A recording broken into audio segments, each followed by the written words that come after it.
Hey guys, this is Anime Ball Z here, and today we are going to be doing the second part of What If Goku Was Trained by a Fallen Angel. Please like the video if you haven't already and subscribe. It's totally free and you can unsubscribe whenever you want. There's nothing much else I'd like to say in the intro, so without further ado, let's get into the video. Slick talker since a jet. Winter time, all the time, ooh, yeah. Look at the way that I move, swag, disrespectful and I'm rude, okay. I had cocaine in the school. Carrying on from where we left off, Goku and Soju return to Earth after the event on Namek. Goku continues his grueling training, and during this time he accesses Super Saiyan Blue for the first time. Soju is pleased and ultimately thrilled with how quickly his trainee is growing. During this time, Vegeta is bewildered by all the events that have taken place, and Frieza's army practically disbands. Left after this to fend for himself, he goes rogue, and his main task now is to surpass Goku, his main enemy. A year passes, and instead of Frieza returning, just King Cold does, and he is out for revenge. Goku, while meditating in the clouds, notices a large spaceship hurtling toward the planet. He extends from his position, then awaits its arrival as he senses a large key on it. "I wonder who this will be," Goku says, standing ahead of the ship as it lands. King Cold is revealed, and he stands ahead of Goku, who is unfazed about his large frame. "Was it you who killed my son Frieza? My scouter got sent off as soon as I saw you," King Cold says. "So, you're his father. I did, and I will kill you now," Goku says. "You think so? I won't go down as easy as my son," King Cold says, zooming ahead. He throws a straight punch and ends up creating a crater in the ground, but Goku raises into flight untouched. King Cold continues trying to strike, but he struggles to make contact. Each time, Goku seamlessly evades his attacks with elegant and technical movement. Eventually, he catches one of his incoming punches and stops him right in place. "Perish," Goku says, blasting him to complete smithereens. "I thought he would be a little more entertaining." "Oh well," Goku says, before continuing his meditation. Unlike before, Future Trunks does not return from the future timeline, since Trunks does not exist and because the events will not go exactly as it did in the canon. 3 years on, and Goku has pretty much mastered the use of Super Saiyan Blue. His motivations have now become ingrained into his very being, and every day is merely a day closer to the ultimate day, when him and Soju take down the gods. "I promise I will slay each and every one of you devilish beings," Goku thinks, while looking up into the clear blue sky above him. During this moment, Goku and Soju start feeling a weird decrease in the life energy on the planet. In a specific area, people start dropping like flies, and the two can't sense the cause of it. Goku tenses up and looks solemn on the outside, but on the inside he is wary.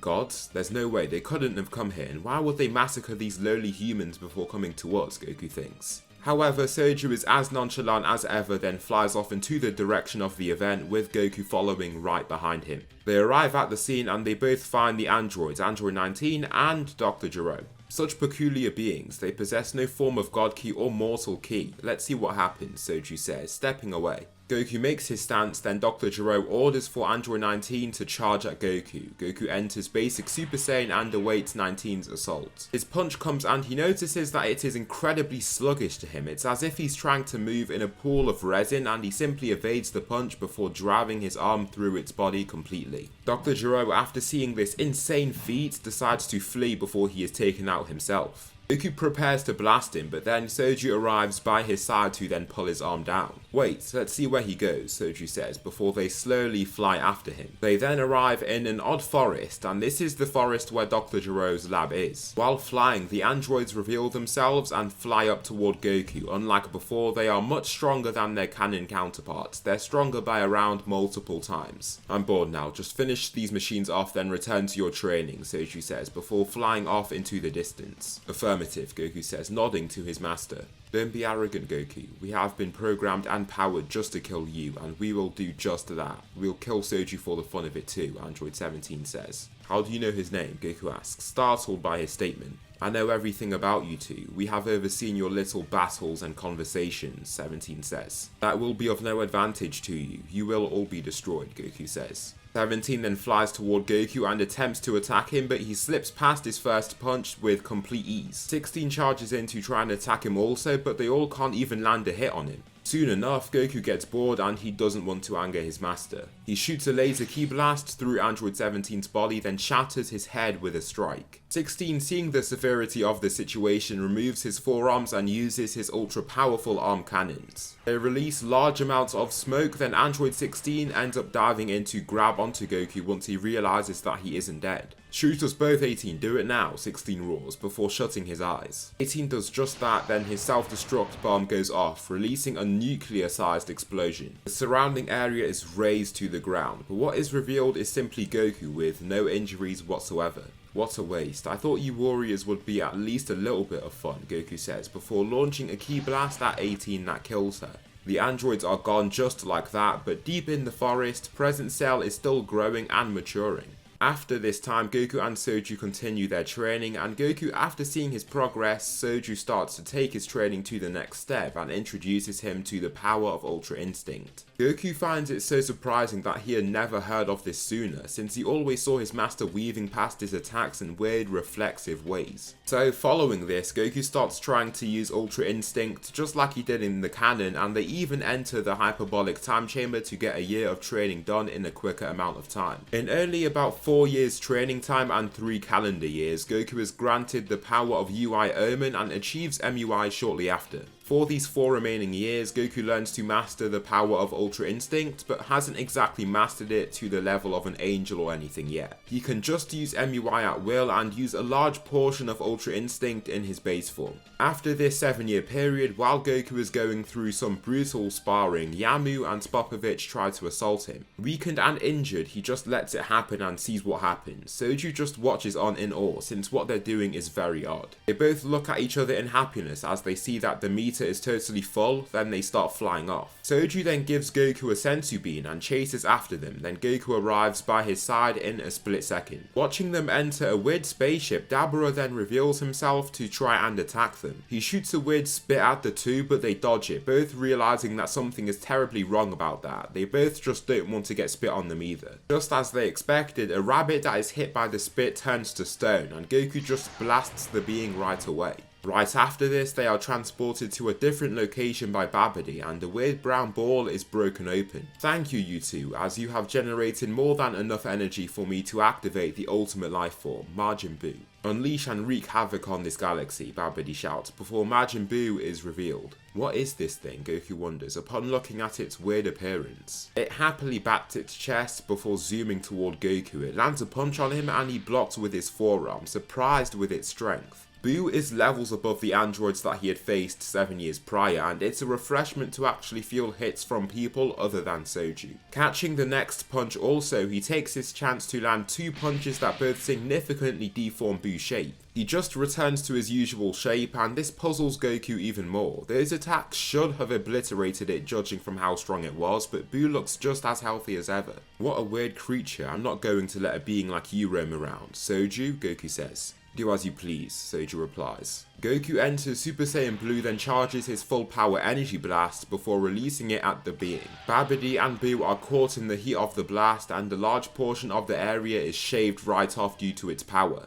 A massive dent in the ground is left, and Goku is surprised with how strong he actually is now. What a blast, I'm impressed. You should be stronger than those gods of destruction soon, Soju says, patting his shoulder. Goku can't stop smiling after receiving such praise from his master. The day he really gets to show off his powers is sooner than he thought. Years pass between Dragon Ball Z and Super, and BEERUS wakes up from his long slumber. Whis, I've been dreaming of this Super Saiyan God. I would like to return to planet Vegeta to see if this being exists, BEERUS says. Of course, my lord. It seems that planet Vegeta has been destroyed, and Whis says this before stopping completely. What is it, Whis? BEERUS wonders. In this universe, on a planet called Earth, Soju is there, Whis says, watching his staff with a shocked facial expression.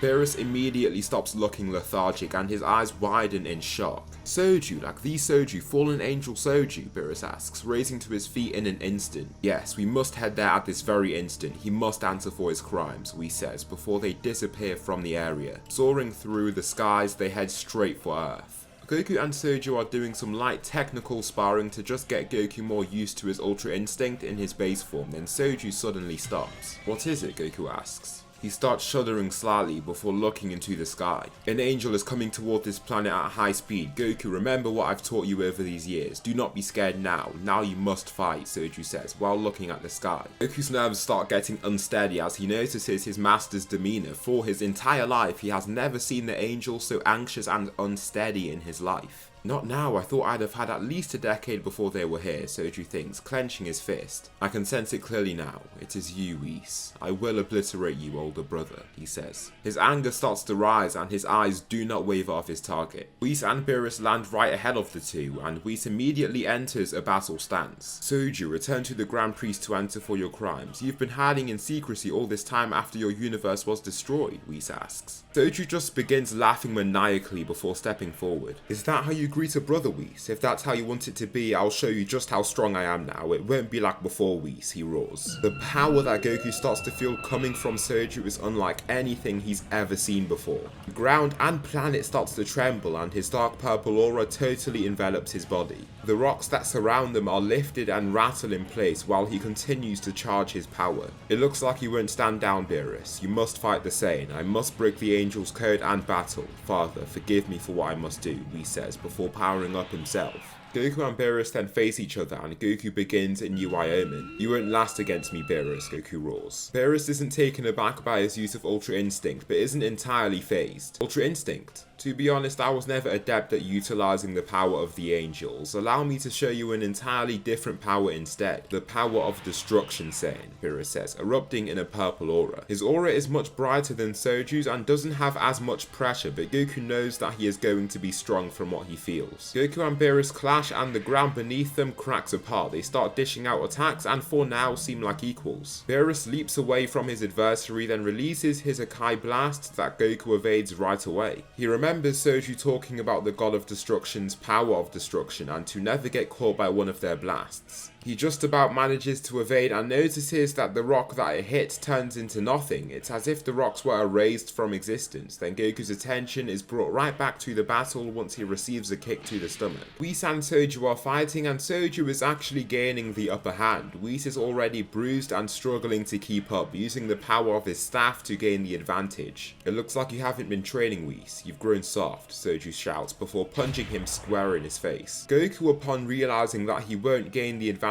using MUI omen, steps away before calming himself. Even after all of the rage he has built up inside him, he begins controlling his own mind and begins using mastered Ultra Instinct. He then shoots himself back at BEERUS, who is forced to use all his speed to dodge his incoming punch. BEERUS then tries to come back down with a punch of his own, only to realize that he is unable to land his attack. Whis starts getting seriously beat up and starts coughing up blood upon taking attacks. Soju can barely hold his pleasure back and starts cackling upon watching his brother practically dying. Even though they are siblings, his feelings of love and compassion of Whis vanished eons ago. Soon Whis lays resting on his staff on his last legs with bloody and burning wounds. Goku and BEERUS have continued their battle and have seemed like complete equals. Seeing that the end of the battle is near, they both start to power up as much as possible and their auras even meet at the midpoint between them. The two fighters then dash at each other, then slam their fists into one another. The ground around them is totally destroyed and the light that is released is incredibly bright. Both fighters are hurled away and both seem unresponsive. Whis, cowering away as Soju walks toward him, wipes the blood that comes out his nose. BEERUS, father, I have failed you, Whis mutters, as Soju continues to pace him down like a crazed predator. The day has come, Whis. You and father will all perish. The gods will fall and die by my feet. You will be the first, Soju shouts, pointing at his brother. Whis, upon hearing this, uses the time abilities of his staff and returns to 60 seconds in the past. Sent to a previous time in their battle, he uses all of his power and captures Soju, who strugglingly tries to resist. However, he is consumed and caught in Whis' staff. Across the battlefield, Goku is unconscious while BEERUS has summoned the strength to return to his feet with a broken and busted arm. I subdued you in the end, Saiyan. I'm guessing that you were the Super Saiyan God that I saw in my dreams. You were a valiant foe. Not surprising that you were Soju's apprentice, BEERUS says, before Whis arrives at the scene. Whis then takes Goku as well, then grabs BEERUS as he passes out. The gods then leave the planet, heading to meet the rest of the gods. So that will conclude the second part of What If Goku Was Trained by a Fallen Angel. Please tell me something you liked about this What If or something that I should improve on for the next part. Thanks so much for watching and I'll see you in the next video.